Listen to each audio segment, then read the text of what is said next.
이더리움 덴버는 2018년 이더리움 해커톤으로 처음 시작이 됐습니다. 해커톤, 프로그래머들이 팀을 이뤄 주어진 시간 동안 결과물을 완성하는 대회를 말하죠. 올해 행사와주는 단연 웹3였습니다. 블록체인 기반으로 작동하는 디파이, NFT, 다오 같은 것들이 웹3의 가장 큰 화두고 가장 먼저 스마트 계약을 고안한 이더리움 생태계는 웹3의 가장 강력한 주도권을 갖고 있죠. 오늘은 이 웹3 트렌드를 가장 잘 느껴볼 수 있는 2022년 이더리움 덴버 해커톤 탑 30, 그 주인공들을 정리해드릴게요. 먼저 30위입니다. 투투투투투.월드 2022년 2월 22일에 출시가 됐다고 해서 이가 5개랍니다. 최근 NFT를 일종의 티켓으로 판매하는 시도가 늘고 있는데 이미 쓴 티켓인지 언제 사용한 건지 일일이 확인해야 하는 불편함을 해결하기 위해서 만든 프로젝트라고 합니다.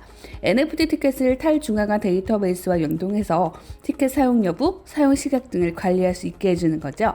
개발사에 따르면 탈중앙화된 데이터베이스를 사용해서 소비 전력과 비용도 획기적으로 줄였다고 하네요.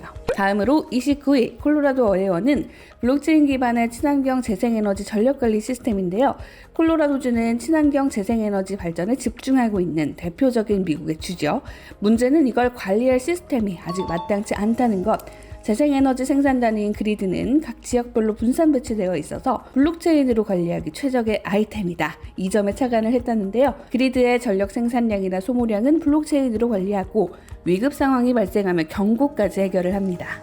전력 거래는 블록체인 장부로 관리하고 전력 손실 등으로 장부가 안 맞으면 그 즉시 알림을 송출해서 당국이 조치할 수 있게 하는 신박한 아이템이네요. 28위는 팜스쿠도스입니다. 역시 콜로라도가 주인공이네요. 콜로라도의 농업식품 시스템을 활성화하기 위해 만든 보상 시스템이자 가상 지역 화폐 프로젝트인데요. 농업인들과 소비자가 그룹 길드를 만들면 팜스쿠도스의 다오가 이 길드에게 쿠도 토큰 발행권을 부여하죠. 소속 농업인이 친환경 작물을 재배하거나 소비자가 콜로라도 현지 식품을 구매하는 등 지역 경제 활성화에 기여를 하면 해당 길드는 쿠도를 발행해 보상하게 되죠.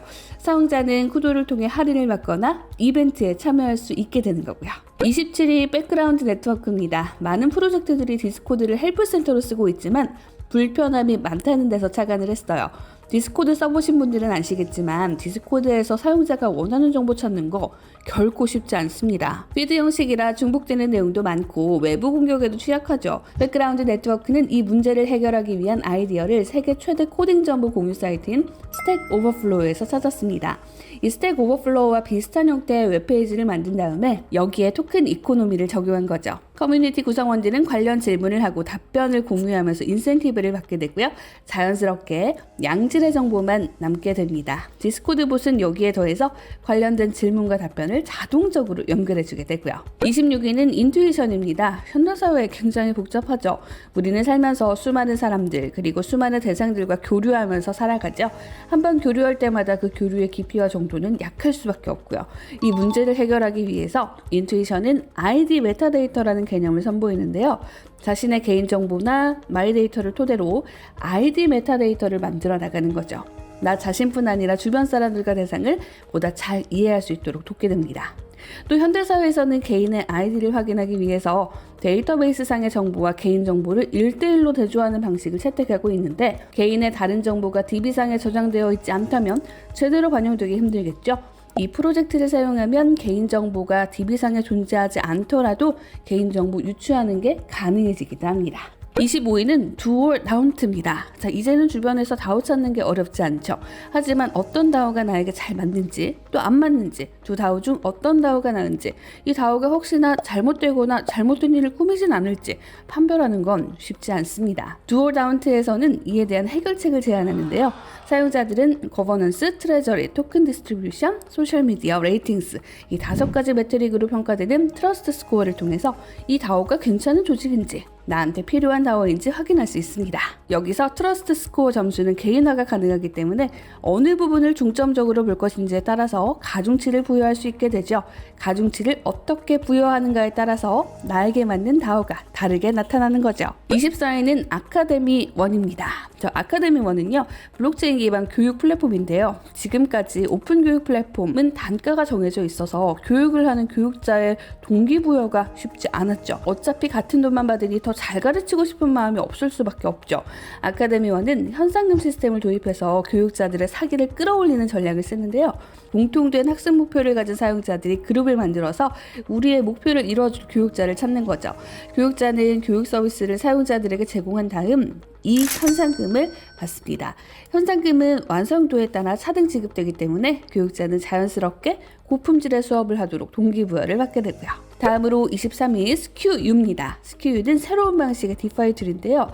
영구풀의 비례층 차익을 이용해 디파이를 수행합니다. 너무 어렵다고요? 먼저 영구풀은요, 누구나 숏 또는 롱 포지션을 취할 수 있도록 조성된 금융시장을 말해요. 사람들은 자신의 가상자산을 영구풀에 예치시켜서 손쉽게 상승, 하락장에 베팅할 수 있죠. 영구풀은 많은 곳에서 서비스되기 때문에 어떤 영구풀에서 포지션을 잡느냐, 이게 중요하거든요. 스큐유는 가장 수익이 높은 차익거래 포지션에 자동으로 자금을 배분합니다. 스마트 컨트랙트에 의해서 완전 자동화돼서 수행되기 때문에 사용자는 수익이 높은 풀에만 집중해서 투자할 수 있게 됩니다. 22위는 더스트 스위퍼입니다. 더스트 스위퍼는 디파이 DApp을 사용할 때 필연적으로 생기는 이 소액 잔액 토큰을 재활용하는 디파이인데요. 보통 디파이 DApp을 사용하려면 가상자산을 플랫폼의 기축 토큰으로 변환해야 되잖아요. 결국 디파이 활동을 하다 보면 이 기축 토큰이 잔돈처럼 소액으로 남게 되는데 이걸 소액 잔액 토큰이라고 하죠. 현금화하려고 해도 가스비가 많이 드니 처치곤란으로 그대로 둘 수밖에 없는데 이 더스트 스위퍼는 자신들의 토큰과 싼 가격에 스왑하는 형식으로 이 잔돈들을 매입하고 이렇게 모은 토큰을 차익거래 등 재투자하면서 수익을 냅니다. 그야말로 티끌 모아 태산을 만드는 디파이라고 할 수 있죠. 21위는 슬로우 스왑입니다. 슬로우 스왑은 AMM의 일종으로요, VDF 증명 방식을 통해서 프론트러닝 문제와 샌드위치 문제를 예방합니다. 굉장히 개념이 복잡하죠? 먼저 샌드위치 현상은 데드락 현상이라고도 하는데요. 기존의 중앙거래소는 중앙 서버에서 주문 정보를 한 번에 관리하기 때문에 속도가 굉장히 빠르고 정확했죠. 하지만 탈중앙화 거래소의 경우에는 블록체인을 타고 거래가 되고요. 수수료를 많이 내는 거래자가 우선순위를 갖습니다. 이 과정에서 나타나는 현상을 프론트러닝 문제, 샌드위치 문제라고 하는데 이 문제를 해결하기 위해서 슬로우 스왑에서는 VDF 증명 방식을 택했습니다. VDF는 인풋과 아웃풋으로 이 함수가 적절한 함수인지 검증하는 역할을 하는데요. 이를 VDF 프루프라고도 합니다. 슬로우 스왑에서는 이 아이디어를 통해서 거래 주체간의 키값을 인풋과 아웃풋으로 해서 프론트러닝 문제와 샌드위칭 문제를 예방할 수 있었습니다. 정말로 획기적인 아이디어죠.